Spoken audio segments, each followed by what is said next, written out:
উনি ডিসেম্বরে ফিরবেন কিনা আমি জানি না, তবে আমি একজন রাজনৈতিক ক্ষুদ্র কর্মী হিসেবে যেটা বুঝি উনি ফিরবেন, ফিরতেই হবে ওনাকে।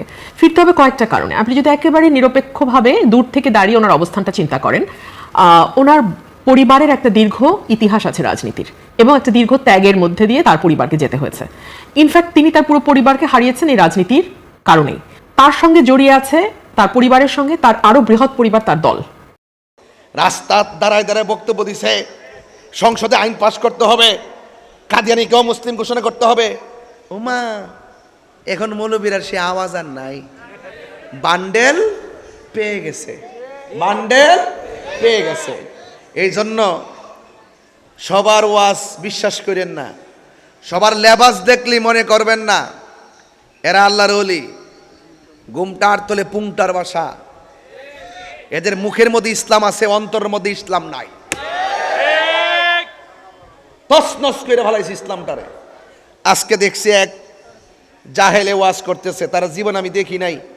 আমি চাইছিলাম না যে তার নামটা নেব, আমি নামটা নিতে চাই না, তারা চিনি না, তবে বইলা দিয়ে যায়। সে ওয়াজ করতেছে, ওয়াজের মধ্যে বলতেছে জুলাই হয়েছে না, জুলাই হয়েছে না। আচ্ছা, ওই যে ছাত্র আন্দোলন হয়েছে না, ছাত্র আন্দোলনে যারা মারা গেছে, যারা শহীদ হয়েছে বলতেছে, এর মধ্যে আবু সাইদের নাম নিতেছে, নিয়ে বলতেছে তাদের শহীদরা হইল আবু সাইদ, এরকম কয়েকটা নাম নিয়ে বলতেছে এরা হইল উহুদের শহীদের মতো। এই সদ্যধারী লেবাসধারী বাটফার মৌলবীগুলো শহীদের সংজ্ঞারে তো বিকৃত করছে, বরং নিজের স্বার্থ সিদ্ধি হাসিল করতে গিয়ে এই লেবাসধারীরা ইসলামটারে কলঙ্ক করছে।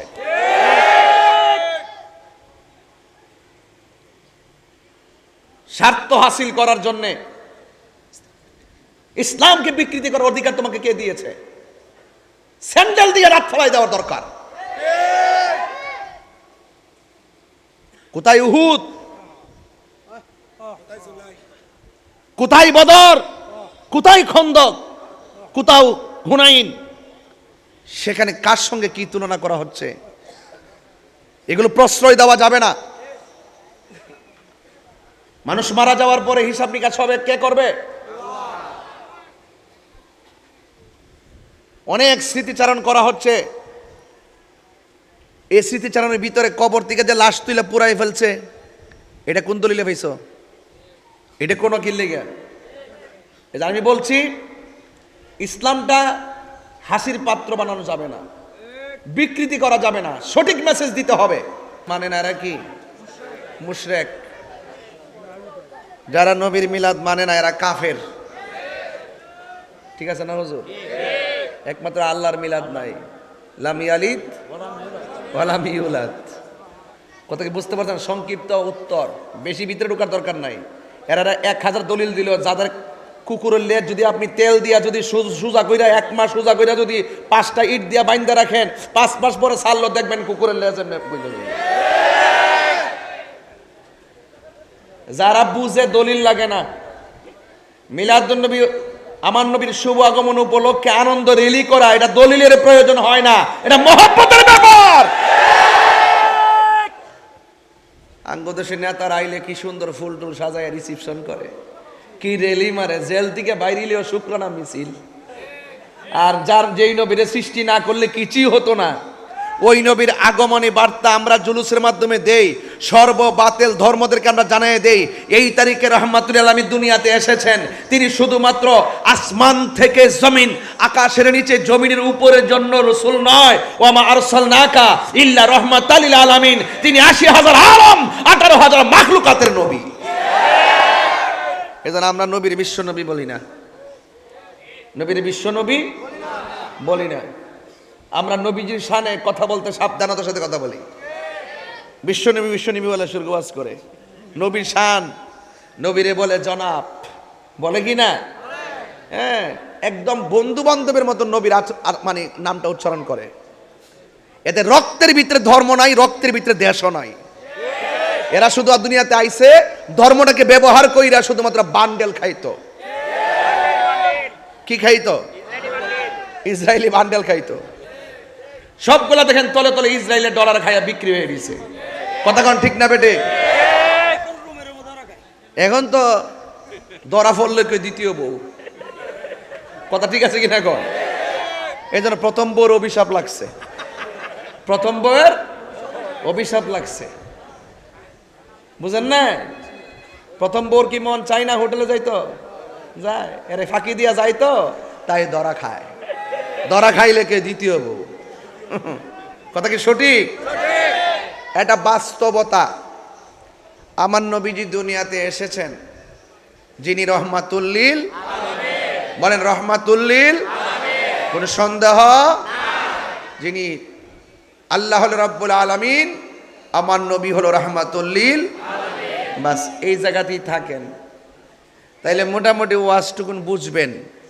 রবিউল আউয়াল মানে হলো প্রথম বসন্ত। কি বসন্ত?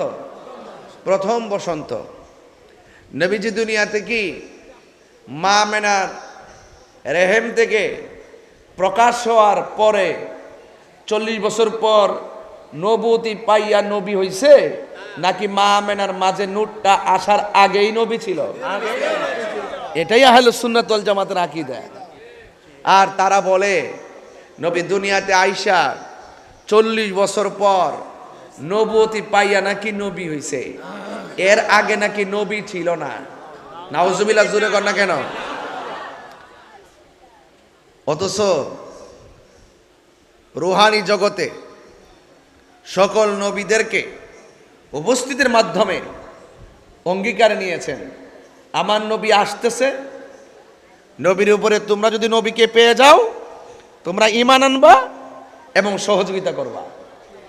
প্রত্যেক নবীর দায়িত্ব ছিল শুধু দুনিয়াতে গিয়ে বলবা আখিরি জামানার পয়গাম্বর আসতেছে। যদি কোন সুবহানাল্লাহ। যাকে সৃষ্টি করা হয়েছে সবার আগে, নবীজিকে পাঠাইছে সবার পরে। এতে কি নবীর সম্মান কমে গেছে? নবীর পরে কি আর কোন নবী আসবে? নবী বলছেন আমি হইলাম শেষ নবী, আমার পরে আর কোন নবী আসবে না। সারা জীবন দেখছেন না আঙ্গুদেশের মোল্লাগুলা কাদিয়ানির বিরুদ্ধে কি বড় বড় গলা করছে, রাস্তা দাঁড়ায় দাঁড়ায় বক্তব্য দিছে, সংসদে আইন পাস করতে হবে, কাদিয়ানিকেও মুসলিম ঘোষণা করতে হবে। ওমা, এখন মৌলবীরা সে আওয়াজ আর নাই, বান্ডেল পেয়ে গেছে, বান্ডেল পেয়ে গেছে। এই জন্য সবার ওয়াজ বিশ্বাস করেন না, সবার লেবাস দেখলেই মনে করবেন না এরা আল্লাহর ওলি। গুমটার তলে পুংটার বাসা। এদের মুখের মধ্যে ইসলাম আছে, অন্তরের মধ্যে ইসলাম নাই। তছনছ করে ফেলাইছে ইসলামটারে। আজকে দেখছি এক জাহেলে ওয়াজ করতেছে, তার জীবন আমি দেখি নাই। আমি চাইছিলাম না যে তার নামটা নেব, আমি নামটা নিতে চাই না, তারা চিনিয়ে না, তবে বইলা দিয়ে যায়। সে ওয়াজ করতেছে, ওয়াজের মধ্যে বলতেছে জুলাই হয়েছে না, জুলাই হয়েছে না? আচ্ছা, ওই যে ছাত্র আন্দোলন হয়েছে না, ছাত্র আন্দোলনে যারা মারা গেছে, যারা শহীদ হয়েছে বলতেছে, এর মধ্যে আবু সাইদের নাম নিতেছে, নিয়ে বলতেছে তাদের শহীদরা হইল আবু সাইদ, এরকম কয়েকটা নাম নিয়ে বলতেছে এরা হইল উহুদের শহীদের মতো। এই সদ্যধারী লেবাসধারী বাটফার মৌলবীগুলো শহীদের সংজ্ঞা এত বিকৃত করছে, বরং নিজের স্বার্থ সিদ্ধি হাসিল করতে গিয়ে এই লেবাসধারীরা ইসলামটারে কলঙ্ক করছে।